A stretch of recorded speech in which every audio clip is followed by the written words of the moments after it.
नमस्कार, इथे स्वीट किचनमध्ये आज आपण पाहणार आहोत नाश्त्याचा एक नवीन प्रकार. पोहे, शिरा, उपमा, डोसा हे नाश्त्याचे प्रकार आपल्या घरामध्ये रोजच बनत असतात. तर आज आपण भन्नाट असा मस्त असा वेगळा नाश्ता बनवणार आहोत. आणि यासाठी जास्त काही लागत नाही, घरचे साहित्यच आपण वापरणार आहोत. जास्त काही लागणार नाही. लहान मुलं भाज्या खात नसतील तर त्यांच्यासाठी हा मस्त ऑप्शन आहे. टिफिनसाठी मस्त ऑप्शन आहे. तर तुम्हाला जर व्हिडिओ आवडला तर लाईक करा, चॅनलवरती नवीन असाल तर सबस्क्राईब करा. आता बघूयात आपण साहित्य काय काय घेतलेलं आहे ते. 2 बटाटे बॉईल करून घेतलेत, अर्धा वाटी तांदूळ, 1 वाटी रवा, 1 टोमॅटो, 1 कांदा, हिरवे वाटाणे अर्धी वाटी, दही 2 चम्मच, गाजर चिरून घेतले, हिरवी मिरची, कोथिंबीर, चवीनुसार मीठ आणि चीज हे साहित्य घेतलेलं आहे. त्यानंतर इथे 1 चम्मच जिरा, 1 चम्मच हळद, 1 चम्मच धणा पावडर, 1 चम्मच गरम मसाला आणि 1 चम्मच जिरा पावडर. घेतलेले तांदूळ अर्धा तासासाठी भिजवून ठेवायचं आहे. यानंतर एक मिक्सरला याची फाईन पेस्ट करून घ्यायची आहे.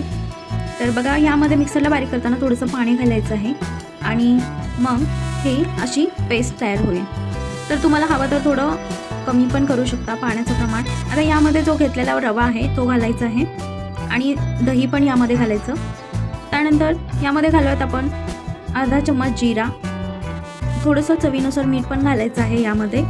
तर मीठ घातल्यानंतर हे मिक्स करून घ्यायचं आहे. तुम्ही चमचने पण मिक्स करून घेऊ शकता. आणि हे बॅटर बघा किती फ्लफी दिसत आहे, किती स्मूथ असं इझिली असं मिक्स होत आहे. बघा, एकाच डायरेक्शनमध्ये असं फिरवायचं आहे, जसं तुम्ही डोशाचं पीठ फिरवता तसं. आणि हे आता अर्धा तासासाठी फ्रीजमध्ये ठेवून देऊयात. यानंतर आपण आता त्याचं स्टफिंग बनवून घेऊयात, जो मसाला आपण बनवणार आहे ते. त्यासाठी मी ते कढई गरम करून घेतलेले आहे. त्यामध्ये घालते 2 चम्मच तेल. आणि आता हे तेल गरम झाल्याच्या नंतर यामध्ये घालायचं आहे उरलेला सगळा जिरा. तर जिरा आपण इथे साधारण अर्धा चम्मच वापरले. तर हे जिरं तडतडलं की मग त्यामध्ये घालायचं आहे चिरून घेतलेला कांदा. तर इथे मी मीडियम साईजचा कांदा वापरलेला आहे आणि तो चांगला बारीक कटिंग करून घ्यायचा आहे. आता कांदा भाजून घ्यायचा आहे. कांदा भाजताना गॅसची फ्लेम जास्त हाय ठेवायची नाही आहे, नाहीतर तो कांदा करपला जाईल. नंतर त्यामध्ये घालायचे आहेत वटाणे. कांदा जास्त भाजायचा नाही, थोडा गुलाबी होईपर्यंत भाजायचा. आणि वटाणे या तेलामध्ये चांगले परतून घ्यायचे आहेत. वटाणे भाजले पाहिजेत. आणि यानंतर घालायची आहे हिरवी मिरची. तर 3 ते 4 हिरव्या मिरच्या मी इथे घेतलेल्या आहेत. तुम्हाला जसं तिखट हवं आहे तसं तुम्ही त्या मिरच्या घ्या.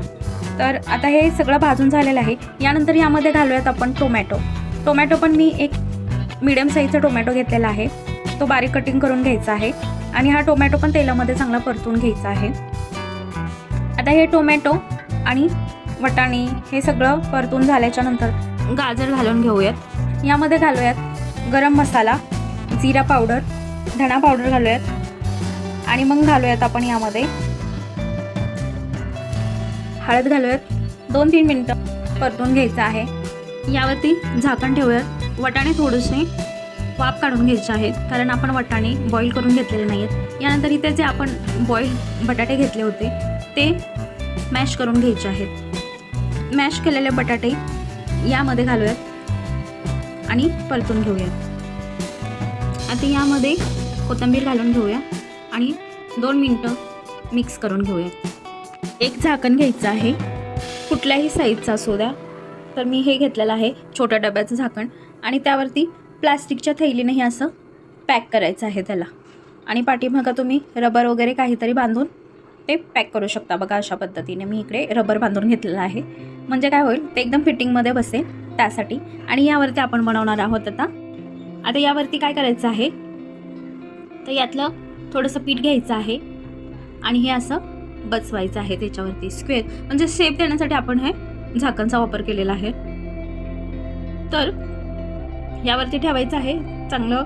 ते पीठ असं हाताने दाबायचं आहे त्याच्यावरती. हाताने असा किंवा चाकूने त्याला आकार द्यायचा आहे.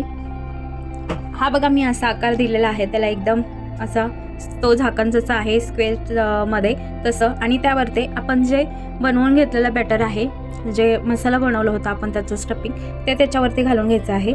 आणि त्याच्यानंतर वरतून पण पीठ बसवायचं आहे. आणि असं तव्यावरती थोडंसं तुम्ही तेल घालून ते भाजून घेऊ शकता. किंवा तुम्हाला दुसरा एक ऑप्शन आहे, या पिठाचे काय करा, असे गोळे बनवून घ्या. बघा, घट्ट झालेलं आहे पीठ. आणि याला काय करा, लाटून घ्या, जसं आपण पुरी लाटतो तसं लाटून घेऊ शकता. आता इथे बघा पीठ जर चिटकावं नाही त्या पोळपटला म्हणून तेल लावून तुम्ही लाटू शकता. लाटून घेतलेल्या पुरीवरती जो मसाला आहे तो असा चम्मचने ठेवा, थोडंसं प्रेस करा त्याला, जेवढा बसतोय तेवढाच त्यावरती ठेवा मसाला, जास्त भरू नका नाही तर फोल्ड करता येणार नाही. आणि अशा प्रकारे एका साईडून फोल्ड केल्याच्यानंतर दुसऱ्या साईडून त्यावरती ती साईड ठेवायची आणि फोल्ड करायचं आणि हे असं दोन्ही साईडून फोल्ड करून घ्यायचं आहे. स्क्वेअर टाईपची आपली काय झाली, हे एक वडी झाल्यासारखे दिसते. राहिलेल्या सगळ्या वड्या आता अशाच पद्धतीने आपण बनवून घेऊयात आणि यावरती पण आपण हा मसाला भरून घेऊयात. आता फोल्ड करून घेऊयात दोन्ही बाजूनी, अशा पद्धतीने फोल्ड करायचं आहे बघा. नंतर जेव्हा आपण भाजणार आहे किंवा तळणार आहे तर ती घडी सुटली नाही पाहिजे, असे ते व्यवस्थित चिपकवून घ्यायचं आहे. आणि ही पण बघा आपली आता दुसरी वडी बनवून तयार झालेली आहे. अशाच राहिलेल्या वड्या बनवून घेऊयात. असं तव्याला थोडंसं तेल लावून घ्या आणि यावरती हे ज्या वड्या बनवून घेतलेल्या आहेत आपण त्या भाजून घ्या. आता इथे तेल जे आहे ते तेल थोडंसं तुम्ही जास्त टाकलं तरी पण चालेल आणि हे भाजून घ्या. भाजल्यानंतर बघा हे अशा दिसत आहेत आणि थोडंसं ब्राऊन होईपर्यंत तुम्ही असं भाजून घेऊ शकता. जर तुम्हाला असं नसेल हवं, तुम्हाला आणखी जास्त कुरकुरीत आणि क्रिस्पी हवं असेल तर काय करा, हे तळून घ्या. असं कढईमध्ये थोडंसं तेल घ्या, ते तेल गरम झाल्याच्या नंतर मग ती वडी सोडा आणि अशी तळून घ्या. बघा किती मस्त दिसते आणि पूर्ण सगळ्या बाजूनी ती वडी भाजली जाते. एकदम कुरकुरीत अशी होणार, तुम्हाला जशी क्रिस्पी हवी आहे तसं ते होणार. जसं आपण डोसा वगैरे खातो किंवा समोसा खातो तसं ते एकदम असं क्रिस्पी होईल आणि टेस्टही चांगली लागते. तर ही बघा अशी या कलरवरती मी गोल्डन कलरवरती तळून घेतलेले आहे. अशाच प्रकारे राहिलेल्या पण वड्या अशा तळून घ्या. जास्त ब्राऊन होऊ दिलेल्या नाही आहे बघा, मी वड्या अशा तळून घेतलेल्या आहेत थोड्या गोल्डन कलरवरती. आणि आता यावरती काय करायचं आहे, जे चीज घेतलं होतं आपण ते किसून घ्यायचं आहे. यावरती चीज मी घालून घेतलेलं आहे. हे तुम्ही दहीसोबत खाऊ शकता किंवा यावरती तुम्ही असं सॉस घालूनही खाऊ शकता. आता हे बघा मी थोडी तोडून पण तुम्हाला दाखवलेले आहे कसे दिसते. अगदी ते जे मसाला आहे भरलेला स्टफिंग ते पूर्ण आतपर्यंत गेलेलं आहे. आणि कशी वाटली तुम्हाला ही रेसिपी नक्की कमेंट करून कळवा. व्हिडिओ आवडल्यास लाईक करा, जास्तीत जास्त शेअर करा आणि चॅनलवरती नवीन असाल तर सबस्क्राईब करा, बेल आयकॉनवरती क्लिक करा.